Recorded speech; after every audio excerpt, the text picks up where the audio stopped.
사람 키우는 기도의 ABC라는 제목으로 하나님 말씀 증거하도록 하겠습니다. 요한복음 17장은 별명이 있습니다. 대제사장의 기도, 다락방 설교하고 난 다음에 마지막 이제 기도하는 장면입니다. 또 다른 말로 하면 예수님의 중보기도 이렇게 말할 수도 있다는 것입니다. 세 가지 기도했습니다. 1절부터 8절까지 자신을 위한 기도, 그 다음에 9절부터 19절까지 제자들을 위한 기도, 그 다음에 20절부터 26절까지인가요? 거기가 세상을 위한 기도, 또는 우리 밖에 있는 양들을 위한 기도, 또는 미래의 제자가 될 사람들을 위한 기도, 뭐 그런 거죠. 미래를 위한 기도예요. 우리 밖에 있는 사람들을 위한 기도. 첫 번째, 자기 자신을 위한 기도 뭐라 그랬어요? 다스리는 권세를 주십시오. 능력 달라. 그 능력 받아가지고 뭐 하죠? 두 가지죠. 사명과 사람이죠. 주어진 사명을 완수하게 해주세요. 또 하나는 주어진 사람을 잘 키우게 주옵소서. 이게 자신을 위한 기도였습니다. 기도와 마찬가지로 이제 제자 양육이죠. 제자 어떻게 키울 것인가? 이 제자를 위한 기도, 그게 네 가지입니다. 하나 되게 해달라. 두 번째는 온전하게 보존해달라, 보호해달라. 세 번째는 기쁨을 주십시오. 네 번째는 말씀인데, 말씀만 임하면 기준이 임하게 되고 악에서 구원받게 될 것이고 진리로 거룩하게 될 것이다. 하여튼 말씀의 사람이 되게 해 주십시오. 네 가지예요.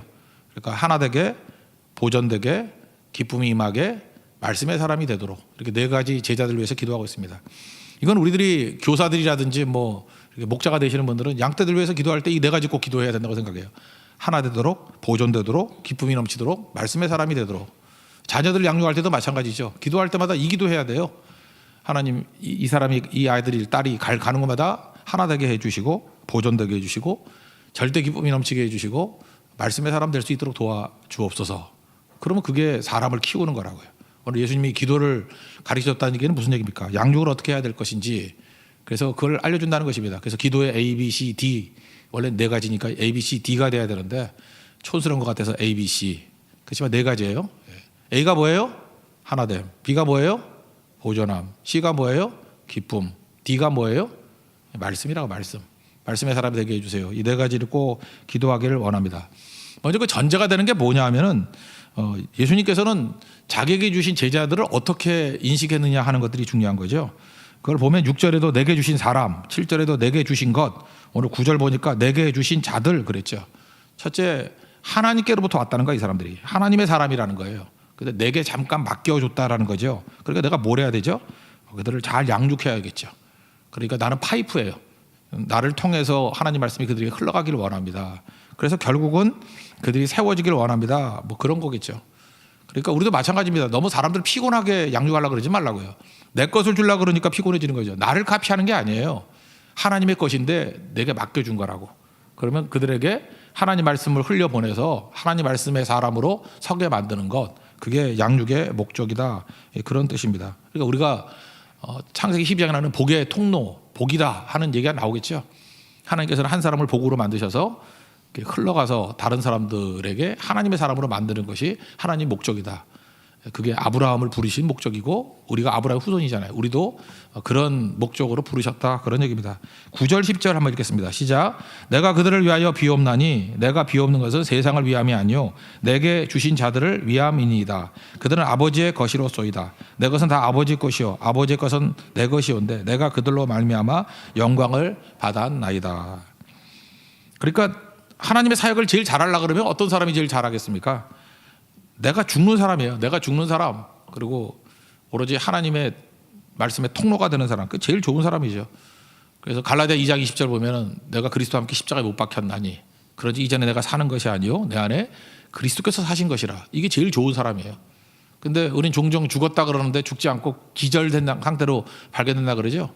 그래서 갈라디아 5장 24절 보니까 그리스도 예수 사람들은, 우리 하나님의 사람들은 육체와 함께 정욕과 탐심을 십자가에 이미 못 박았다고.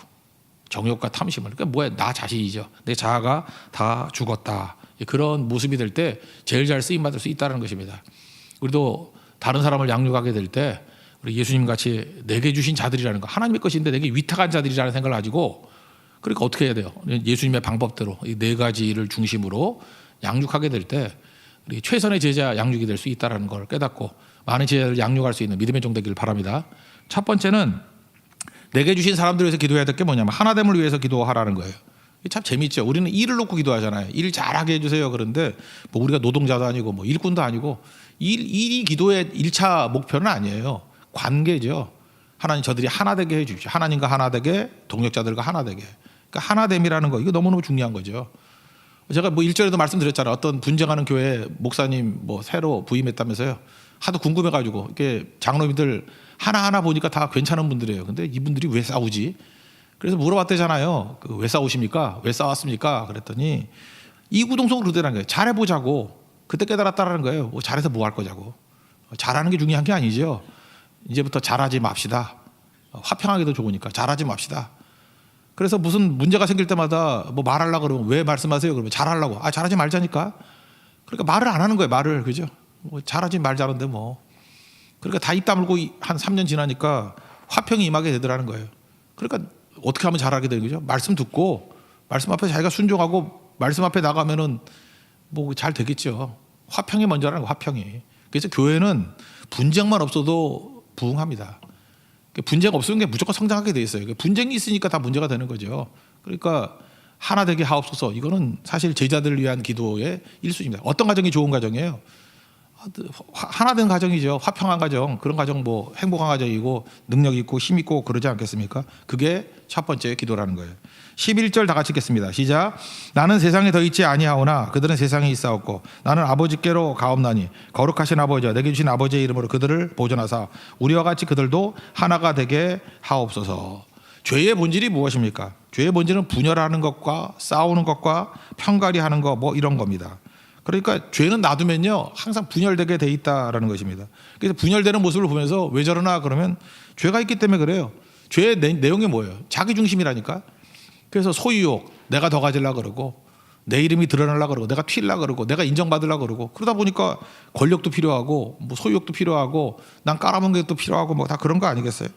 그래서 처음에는 고상하게 나오지만 그 교양이라는 껍질이 벗겨지게 되면 결국은 자기 것을 드러내니까 분열이 일어나게 돼 있다는 거예요.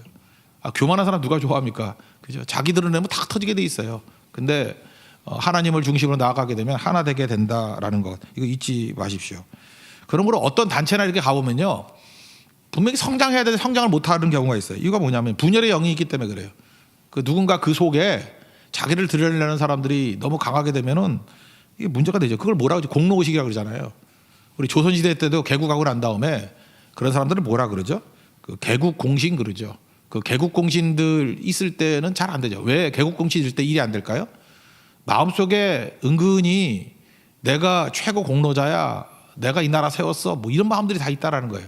그러다 보니까 자기는 안 뛰고, 그죠? 대접받으려고 그러고, 자기 밑에 있던 사람이 뭐 열심히 하려고 그러면은 저 별것도 아닌 게 왜 나서 그러면서 또 깔아뭉개려고 그러고, 그러다 보니까 분열이 계속 생기게 된다라는 거예요. 근데 참 묘한 게 조선 같으면은 그 태조 다음에 이제 태종 때 다 죽여버리죠. 그냥 개국공신들.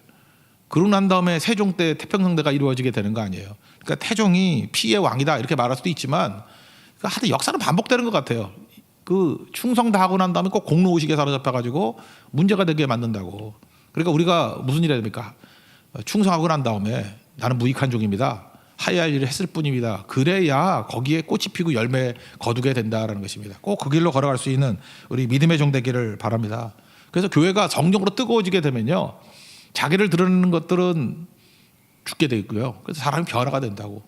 그래서 변화되지 않고 공로의식 사로잡혀 있으면은 가정도 그렇고 교회도 그렇고 뭐 국가도 그렇고 항상 문제가 된다라는 것입니다. 그래서 성령의 은혜가 꼭 필요하다 그런 거예요. 그래서 성령의 은혜 없이 하는 것들이 사업 아닙니까? 그래서 사업에서 제일 힘든 게 뭐라 그래요? 동업하는 거. 저는 이제까지 제가 본 거 중에 동업해가지고 성공한 예를 본 적이 없어요. 동업한다 그러면은 야, 네가 진짜 성령의 불을 한 10번은 받아야 될 걸 내가 그렇게 얘기를 하거든요. 동업이 쉽지 않아요. 근데 제가 딱 하나 봤어요. 동업이 잘 되는 거. LG그룹. LG그룹은 그 구시하고 허시하고 합친 거거든요. 구시가 했던 게 락키라 그래서 락키가 럭키가 럭키화학. 뭐 치약 만들고 이런 락키화학이라고. 그다음에 허시가 한 게 금성사.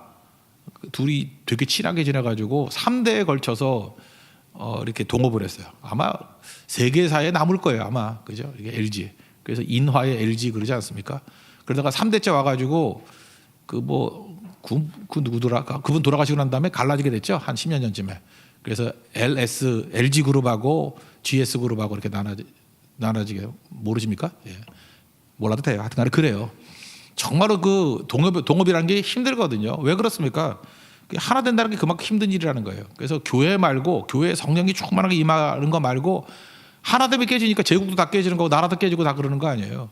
그래서 마귀가 들어가면요 꼭 이렇게 갈라지게 만드는 일들 이런 게 있다는 것입니다. 그러니까 마귀의 영이 어떤 거냐 한번 생각해 보세요. 마귀의 영은 편가르기거든요. 여러분 그래서 항상 지도자 뽑을 때 편가르는 지도자 뽑으면 안 돼요. 그건 뿌리는 마귀에게 있는 거라고. 마귀의 특징이 편가르기라고. 편가르기를 하다 보면 한번 추론을 해보자고. 이성적으로 편가르기 하면 무조건 거짓말하는 사람이에요. 왜 그럴까요? 편가르기의 특징이 뭐예요? 내 편과 네 편이 필요한 거 아니에요. 나하고 적이 필요한 거 아니에요. 그러면은 진리가 중요한 게 아니죠. 내 편은 무조건 옳은 거고 상대편은 무조건 틀린 거고 그렇게 주장하려니까 거짓말 해야 돼요? 안 해야 돼요? 100% 거짓말쟁이가 되는 거죠. 내 편은 무조건 살려줘요. 상대편은 잘하더라도 죽여요. 그러니까 나중에 뭐가 돼요? 살인자 되는 거라고. 죽이는 사람 되는 거라고. 사람이 뭐 본성과 탁월한 게 좋고 나쁘고에 아무 관계 없어요. 그 사람은 성향이 편가르기다 그러면 아, 저 사람의 90%는 거짓말이겠군. 저 사람은 나중에 죽이는 사람 되겠군. 그럼 100% 맞아요. 반면에 성깔이 너무너무 안 좋고 거지 같은 성격이라 할지라도 편가르는 게 없어. 이렇게 하나 되면 그러고 나아가 그러면 아유 저 거지 같은 성격 가지고도 하나님이 함께 하니까 역사를 이루겠군. 열매를 거두겠군. 진짜 그래요. 야곱을 보세요. 야곱 그 성질이 얼마나 나빠요. 그 거지 같은 성격이었는데. 아니 배달은 엄마 4명에서 난 아들 12를 하나도 버리지 않고 다 구원시켰잖아. 그 보통 아니죠. 12명이 다 이스라엘이 지파됐잖아요. 12지파 됐잖아요. 그 이유가 뭐예요? 성격은 거지 같은데 하나님의 은혜를 아니까 하나됨이 뭔지 알죠. 하나됨이. 하나도 버리지 않냐고 다 붙들어주는 그 능력이 임하게 되더라는 것입니다. 이거 꼭 붙들어야 된다는 거예요. 요한복음 8장 44절에 그런 말씀 나오죠. 너희 아비 마귀에게서 네가 났다고. 아비는 욕심대로 너희에게 행하고 잔다고. 그래서 마귀의 특징이 뭐예요? 첫째, 살인한 자요. 그 속에 그 진리가 그 속에 없대요. 진리가 그 속에 없으니까 거짓말장이고, 그죠? 거짓의 아비로 말미암았다. 그러니까 특징이 두 가지죠. 살인하는 자다, 거짓말장이다. 이게 마귀로부터 나온 내용이라는 것입니다. 반면에 성령이 오시게 되면 나타나는 현상이 뭐예요? 야곱이 얘기했잖아요. 하나 되게 만든다고. 일치와 회복의 영이 된다라는 거예요. 초대교회 보십시오. 그 뭐 노예제 사회에서 하나 될 수 없는 상황이었잖아요. 그런데 일단은 나이 차이, 이 바나바하고 바울하고 나이 차이가 굉장히 많거든요. 근데 바나바하고 바울하고 하나 됐고 또 뭐 있죠? 신분 차이. 이건 뭐 그 빌레몬 같은 예를 드시겠네요. 그 오네시모라는 그 종이 도망을 쳤는데 오네시모하고 또 하나됨을 이루고 학력 차이, 뭐 많이 배우고 못 배우고 뭐 이건 뭐 여러 사람 얘기했죠. 빈부 차이, 노예는 뭐 가난한 사람들이고 부자도 있었잖아요. 그 다 섞여가지고 하나가 될 수 있었던 거. 그래서 성령이 임하게 되면 깜짝깜짝 놀래요. 어떻게 이 사람들이 교회 아니면 만날 수 없는 사람들인데 만나서 하나됨을 이루고 또 굉장히 잘 사네, 뭐 이런 거죠. 왜 가능하죠? 예배 시간은 나를 죽이는 시간이기 때문에 그래요. 나다 이버 크라이스트. 내가 죽고 예수 그리스도로 살아가니까 하나 될 수 있다라는 것입니다. 이거 옛날에 오르티스 목사님은 그런 얘기를 했어요. 으깬 감자라고. 내 형태가 다 깨져야 돼요. 그래서 으깨면은 감자로서의 효능은 살아있지만 모양은 사라지잖아요. 그럴 때 하나 될 수 있다. 이게 중요하다는 것입니다. 그래서 어딜 가든지 간에 여러분 그 중요한 힘은 그겁니다. 하나 되게 만드는 힘이에요. 어떤 사람이 가면 이상하게 저거 이질적인 두 사람이 하나가 되는 피스메이커야. 그러면 볼 것도 없어요. 분명히 희생이 있어요. 그 안에. 희생이 있고 성김이 있고. 지금 5월달에 뭐 이렇게 가족끼리 많이 모이잖아요. 근데 이상해요. 저 가족은 저렇게 우애가 좋고 하나됨을 이뤄요. 그러면 다 함께 하나씩 인격적으로 좋을 수도 있지만 2명이라 그러면 둘 중에 하나, 3명이라 그러면 셋 중에 하나. 분명히 희생하는 사람이 있어요. 누가 십자가 지는 사람이 있다고. 가족 중에 형제 중에 하나가 그래서 짐을 더 많이 짊어져. 그러니까 하나가 되는 거예요. 자기를 주장하기 시작하면요, 둘만 돼도 하나 안 돼요. 맨날 싸우고 네가 틀렸다 그러고 억울하다 그러고. 그러니까 성령이 임하게 되면 나타나는 성이 뭐냐? 십자가 지는 거거든요. 자기를 부인하는 거거든요. 그래서 하나 되면 이룬다. 이거 우리 자녀들에게 가르쳐야 됩니다. 그죠? 그래서 하나 되게 하옵소서 기도할 때 그 안에 반드시 십자가가 들어가 있다라는 거예요. 성령이 들어가 있다는 거예요. 여러분 하나됨을 이룰 수 있는 믿음의 종 되기를 축원합니다. 이건 반드시 우리의 기도가 돼야 된다는 거예요. 두 번째는 보존해달라, 보호해달라 그런 얘기죠. 하나님 이름으로 보호해달라 그러는데 이름이 뭐예요? 임재거든요. 하나님의 임재. 하나님이 함께 하시면 항상 우리를 보호해 주시는 거죠. 이삭 보십시오. 힘도 없고 대책 없는 사람 아니에요. 그냥 맡기고 버티는 사람 아니에요. 근데 필요할 때마다 하나님이 힘도 주시고 보호해 주시고 상대방 대적으로 하여금 막아주시고 또 두렵게 하는 마음도 주시고, 이게 보존이에요. 그래서 제일 안전한 길이 어디에 있느냐면 하나님께 맡기는 거예요. 하나님의 이름에 맡기면 가장 안전한 길이 될 수 있다라는 것입니다. 제일 불안한 게 뭐죠? 내가 내 손으로 지키고자 하는 거예요. 내가 내 손으로 못 지킨다는 것입니다. 오늘 12절 한번 두 번째 기도를 봅시다. 다 같이 읽겠습니다. 시작. 내가 그들과 함께 있을 때 내게 주신 아버지의 이름으로 그들을 보존하고 지키었나이다. 그 중에 하나도 멸망하지 않고 다만 멸망의 자식뿐이오니 이는 성경을 응하게 함이니이다. 그러니까 여기 이름으로 했잖아요. 아버지의 이름으로 그들을 보존하게 해달라. 하나님의 임재가, 하나님이 함께 하시면 보호되고 보존된다, 그런 뜻입니다. 그러니까 우리가 제일 잘 보호되기 위해서 기도하는 게 뭐냐면 보존하게 해달라. 그럼 어떻게 되죠? 내가 보호하는 게 아니라 하나님께 맡깁니다. 이 얘기죠. 맡깁니다. 시편 30편 5절 맨날 얘기하잖아요. 내 길을 여호와께 맡기라. 너의 모든 길을 여호와께 맡기라. 그를 의지하면 그가 이루신다고. 맡기면 완성시켜 주시고, 완성이 뭐예요? 보호하시고 보존하시고 완성시킨다. 거기까지 가는 거 아니에요? 가인을 보세요. 하나님 떠났던 가인, 예배 안 드렸던 가인 보세요. 가인이 나가서 했던 일이 뭐죠? 불안하잖아. 불안하니까 안전을 추구하기 위해서, 안전이 뭐예요?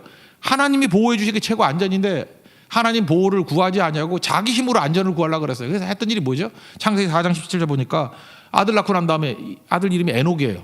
이거 7대손 그 아벨의 셋의 7대손 그 에녹이 아니고 가인의 아들이 또 에녹이에요. 동명이인이냐? 에녹. 이름이 뭐라고 졌어요? 에녹성이라고 이름을 지었어요. 근데 성 지어놓고 난 다음에도 불안해 안 불안해요? 계속 불안한 거죠. 이 에녹성에서 시작했다가 절정이 이른 게 뭐예요? 바벨탑이죠. 참 묘하죠. 안전을 추구하자고 탑을 쌓고 성을 쌓았는데 고립이 돼버리네. 성 안에 자기 고립돼 버리잖아요. 세상은 그래요. 부작용이 많아요. 뭘 하나 얻으려고 그러면 또 하나 잃어버려. 그죠? 안전을 추구하면 뭐라, 우리가 좋아하는 게 자랑하는 거 아니야. 자랑하면은 납치당한다고. 내가 맨날 그러잖아. 그죠? 자랑하면 다 빼앗겨 버리고. 그렇지 않아요? 이번에도 뭐 어떤 공직자 분께서 뭐 그 로얄 알버트 뭐 이런 거 그릇을 많이 사오셨대. 그건 내가 볼 때 뭐 큰 것도 아닌데. 근데 이유가 뭐예요? 괜히 자랑하니까. 이거 봐라, 자랑하고 자랑하면 다 뺏겨요. 여러분 그거 잊지 말라고. 그러니까 인간의 본성이 이거예요. 자랑하면 기쁘지, 그죠? 그래서 성경에서 말하는 그 내용 말고 자꾸 자기를 드러내려고 그러면은 부작용이 너무너무 많다니까요. 자기를 부인하고 숨기고 상대를 나보다 낮게 여기고, 그거 우리하고 뭐 다릅니까? 우리 더하지, 그죠?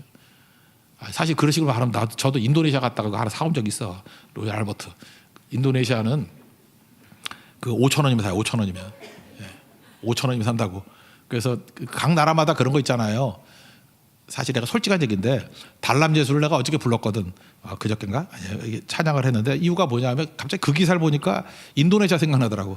제가 자카르타 가니까 묵었던데 바로 옆에가 그 로얄 알버트 그 파는데요. 거기 계신 집사님들이 다 그래. 그 자카르타 와가지고 가성비 제일 좋은 게 뭐냐 하면은 그릇 사가래. 근데 우리 사모도 한번 같이 갔었는데 우리 안 샀어요. 뭐 이거 그 그릇에서 뭐 하냐고. 그릇을 많이 사면 그릇된 인생을 산다고. 내가 사지 말라고 내가 그렇게 얘기를 했는데 거기서 그분들이 뭐 하나 사줬던 것 같아. 그저 이렇게 커피잔하고 뭐 몇 개.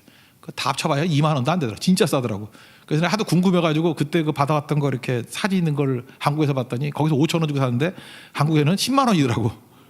그러니까 20배 차이가 나잖아요. 20배 차이가 나. 그거 비싼 것도 아니에요. 거기서는 그냥 개밥 그릇 써요. 개밥 그릇으로 그런 건데, 그죠? 뭐 영국에서 OEM으로 만드는지 모르지만 하여튼 다 그러고 살잖아요, 그죠?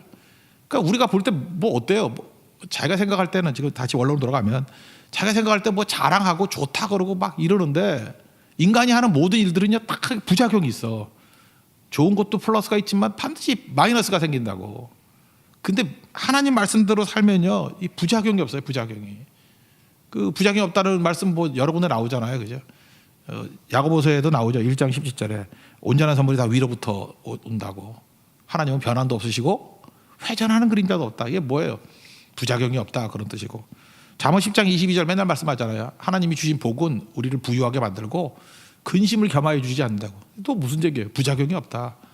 그러니까 여러분 인생이 잠시 기쁘고 그 기뻐하는 것 때문에 또 나타나는 부작용 갖고 괴로워하지 말고, 부작용 없는 온전한 기쁨은요 겸손하게 주님 앞에 서 있는 거고, 그죠? 온유하게 주님 앞에 서 있는 거고, 말씀 앞에 주님 앞에 서 있는 거예요. 그 부작용이 없어요. 이거 우리 한두 번씩 다 깨져봐서 알잖아요. 그죠? 그래 또 깨닫는 거죠. 부작용이 없는 하나님 말씀대로 살기를 원합니다. 그래서 하나님께 맡기면요 부작용이 하나도 없어요. 시편 127편도 읽어보면요 1절 2절 맨날 얘기했죠. 첫째, 여호와께서 집을 세운다. 건설이죠. 여호와께 집을 세우지 않으면 세울 수 없고, 성을 지키지 않으면 지킬 수 없고, 그 다음에 우리가 아침부터 저녁까지 일하잖아요. 노동의 수고의 떡이라 그러는데 노동의 열매도 하나님이 도와주지 않으면 열매도 없어요. 그러니까 어떻게 하면 우리가 세울 수 있고 지킬 수 있고 열매가 얻을 수 있어요. 맡김에 맡김. 하나님께 맡기면. 그 맡긴다는 게 뭐로 표현돼서 잠으로. 그 여호와께서는 사랑하는 자에게 잠을 주신다. 그게 무슨 얘기예요? 하나님께 잠이나 자고 다 맡겨버려. 그러면 하나님 집도 세워주시고 성도 지켜주시고 수고했던 모든 거에 열매도 거두게 만들어 주셔. 여기까지 맨날 강조. 3절부터 나오는 얘기가 뭐냐 하면은 보라 자식들은 여호와의 기업이요 태의 열매는 그의 상급이로다. 그러면서 자식 얘기가 3절 4절 5절에 쭉 나와요. 이게 무슨 얘기겠어요? 뭐 자식은 뭐 화살 갖고 뭐 아들이 많으면 화살통에 화살이 많은 것 같다. 그러면 아들 많이 낳자 그 뜻이에요?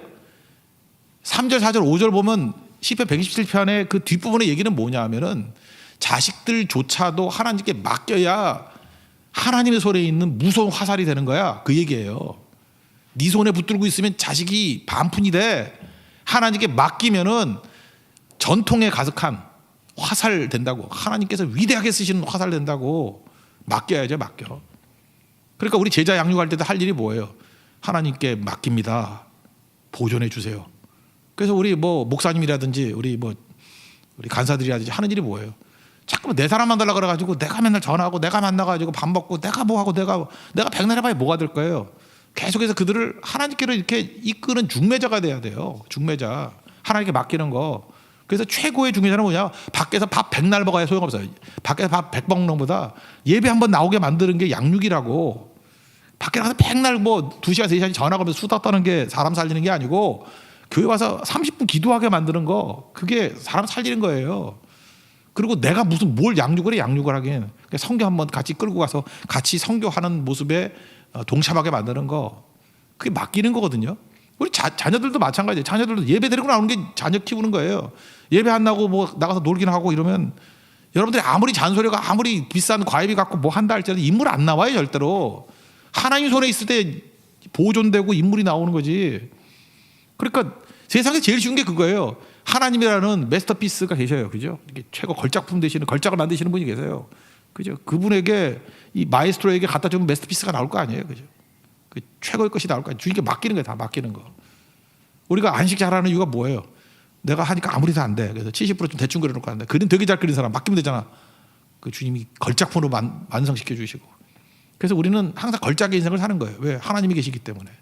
맡기면은 보존해 주시고 최고의 것을 만들어 주신다는 것입니다. 여러분도 그 길을 걸어갈 수 있는 우리 믿음의 신실한 종 되기를 축원합니다.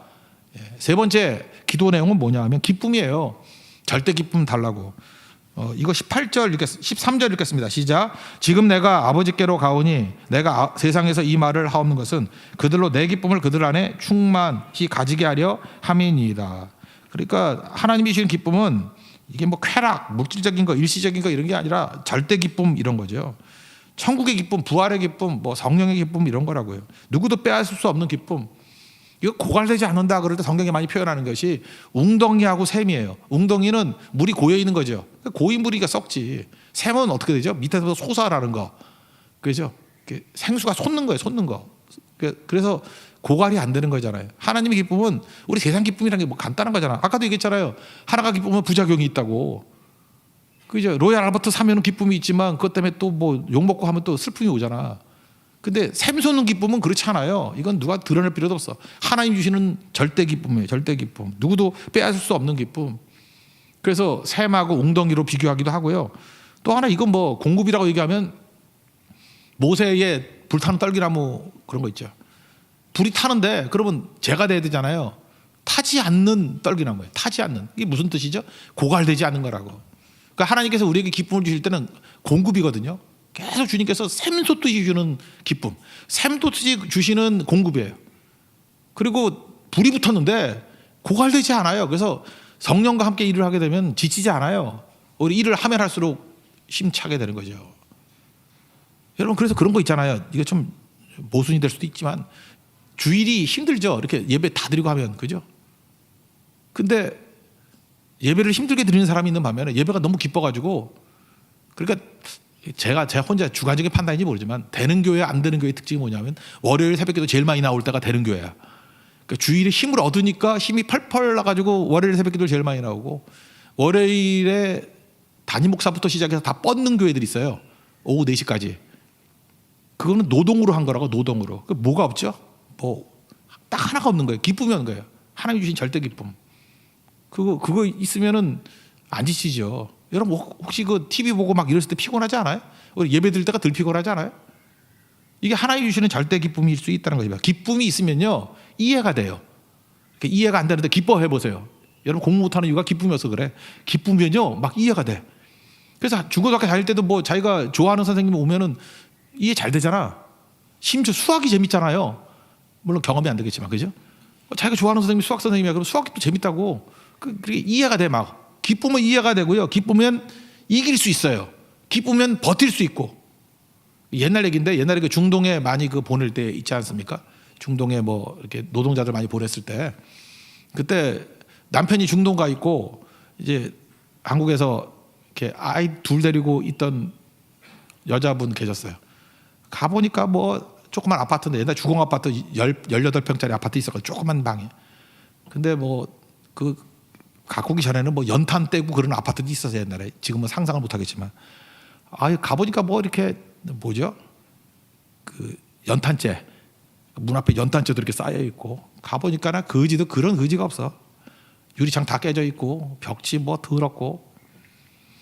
그래서 그 같이 갔던 제 선배 목사님 물었어요. 이거 왜 이렇게 치우지도 않고 막 이러냐고 그랬더니 그분이 막 웃으면서 얘기하는 게, 다음 달에 남편 귀국한대요.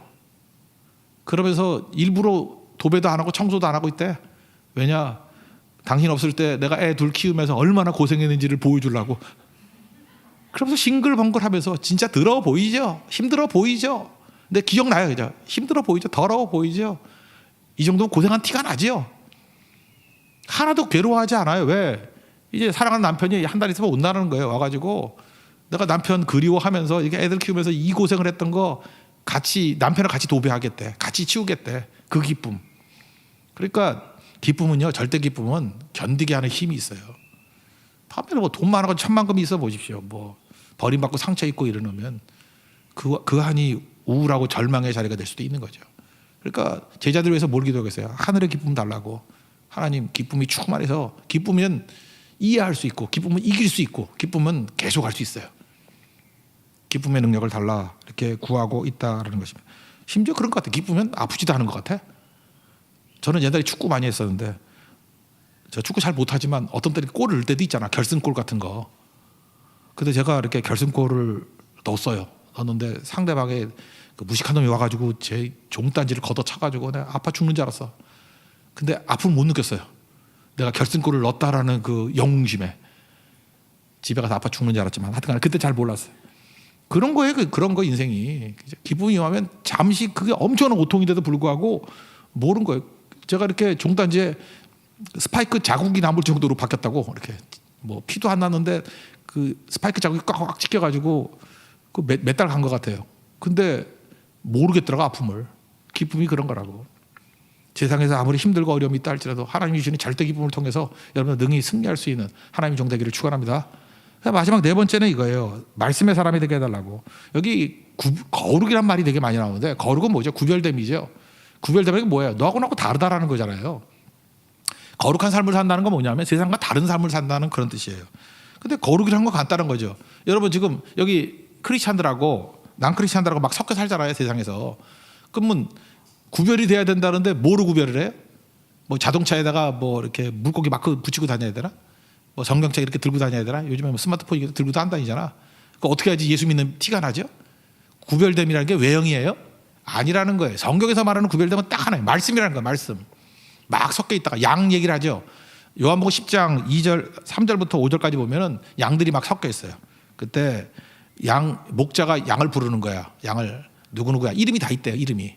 그러면 그의 음성을 듣고 따라 나오면 그 목자의 양이에요. 반면에 반응이 없으면은 그건 그 목자의 양이 아닌 거고. 마찬가지로 하나님도 똑같이 말씀하는 거예요. 여러 사람들이 막 모였는데 하나님께서 말씀하시는 거예요. 야, 지금 예배 드릴 시간이다. 예배 드리자. 그럴 때 하나님 백성들은 예배 드린다고 쫙 빠져나와요. 그게 거룩이라고, 구별됨. 지금은 기도할 시간이다. 그럴 때 다 모여서 기도하고, 지금이 하나님 말씀을 증거하는 선교할 때다. 그럴 때 그냥 어디서 있는지 모르겠는데 숨어있던 사람들이 막 나오는 거예요. 그게 바로 뭐예요? 그게 거룩이라고. 기준이 뭐예요? 말씀이에요. 말씀 앞에서만 움직이는 거예요. 다른 거 갖고는 안 움직여. 뭐 예를 들어서 여기서 뭐 오늘 모이면 여러분들 혈압계를 하나씩 공짜로 나눠줍니다. 그럼 막 줄 서 있으면 그거는 거룩한 사람들이 아니야. 혈압 높은 사람들이야. 예, 그죠? 그런 거잖아요. 그런 걸로 모이는 게 아니라고요. 근데 우리는 말씀입니다. 그럴 때 이상해요. 그죠? 막 아파서 병들었는데도 불구하고, 집이 먼데도 불구하고, 뭐 날씨가 궂은데도 불구하고 말씀입니다. 그러면 꾸역꾸역 나오는 사람이라고. 그게 바로 뭐예요? 구별됨. 그게 거룩이라고요. 진리로 거룩하게 하옵소서. 말씀으로 거룩하게 하옵소서. 그거라고요. 그러니까 여러분들 마찬가지예요. 위기 순간에 하나님 말씀 앞에 듣고 거기에 따라간다 그러면 여러분들 구별된 사람이에요. 구별된 사람. 그게 거룩한 사람이다. 이렇게 말할 수 있다라는 것입니다. 말씀이 기준이 된 하나님 인생 되기를 바랍니다. 세상은 어때요? 말씀 백날 얘기해도 뭔 소리인지도 몰라요. 말씀에 대한 리스닝이 안 돼요. 하나님 목자의 음성이 뭔지를 몰라요. 그러니까 뭐 많이 갖고 적게 갖고 아무 관계가 없죠. 다 무너지게 된다. 그런 뜻입니다. 그리고 말씀만 있으면은 언제나 일어서고 살 수 있다. 오늘 그것을 우리에게 보여주고 있습니다. 14절부터 19절까지 한번 읽겠습니다. 시작. 내가 아버지의 말씀을 그들에게 주어 싸움에 세상이 그들을 미워하여 싸우니 이는 내가 세상에 속하지 아니함 같이 그들도 세상에 속하지 아니함으로 인함이니이다. 내가 비옵는 것은 그들을 세상에서 데려가시기를 위함이 아니요 다만 악에 빠지지 않게 보존하시기를 위함이니이다. 내가 세상에 속하지 아니함 같이 그들도 세상에 속하지 아니하여 싸움나이다. 그들을 진리로 거룩하게 하옵소서. 아버지의 말씀은 진리니이다. 아버지께서 나를 세상에 보낸 것 같이 나도 그들을 세상에 보내었고 또 그들을 위하여 내가 나를 거룩하게 하오니 이는 그들도 진리로 거룩함을 얻게 하려 함이니이다. 그러니까 결국 이 네 번째 말씀의 사람이 되라고 하는 것들은 앞에 있는 모든 말씀을 다 포괄하는 얘기도 될 수 있다는 거예요. 그죠? 말씀의 사람이 되라. 이게 목표가 된다 그러면은 그죠? 이게 앞에 있던 모든 얘기들, 말씀의 사람이 하나 되지 않을 리가 없잖아요. 그죠? 말씀이 성령이 역사하는 길이니까 하나 되게 만들고, 말씀의 사람이 되니까 하나님 지켜주잖아요. 그래서 악에서부터 지켜준다고, 보존도 가능하게 되는 거고, 말씀에서부터 오는 성령 기쁨보다 더 큰 기쁨이 어디 있겠어요. 그래서 사실은 네 가지라고 말할 수 있지만 마지막 네 번째 말씀의 사람이라는 것은 앞에 있는 모든 것들을 다 흡수해버리는 가장 강력하다. 그래서 제자 양육할 때 어떤 제자를 양육해야 될 것인가, 한마디로 얘기하면 뭐예요? 말씀의 사람으로 세우게 하옵소서. 이게 오늘 예수님의 기도였다는 것입니다. 그 예수님이 기도를 이렇게 했다는 건 뭐예요? 우리에게 사역의 방향을 알려주는 거죠. 말씀을 신겨주면은 의인은 7번 넘어졌다가도 8번 일어난다. 잠언 24장 16절에 나오잖아요. 그렇지만 악인은 한 번 넘어져도 박살 끝나버린다. 오뚜기. 말씀이 오뚜기 만드는 능력이 있고요. 말씀은 방향을 제시해 줍니다. 그죠? 어디로 가야 될지를 항상 잃지 않게 만들어 준다는 거예요. 우리도 제자, 하나님의 것인데 내게 맡겼습니다. 내게 맡겨진 모든 사람들을 나를 카피하려고 그러지 말고 하나님을 카피하는 인생 되시길 바랍니다. 하나 되게 만들고, 보존되게 만들고, 기쁘게 만들고, 무엇보다 하나님 말씀의 사람을 만들 수 있는 은혜의 종 되기를 축원합니다. 자리에서 일어나겠습니다. 내려놓음 찬양하겠습니다. 그리고 우리 기도하겠습니다. 내려놓음.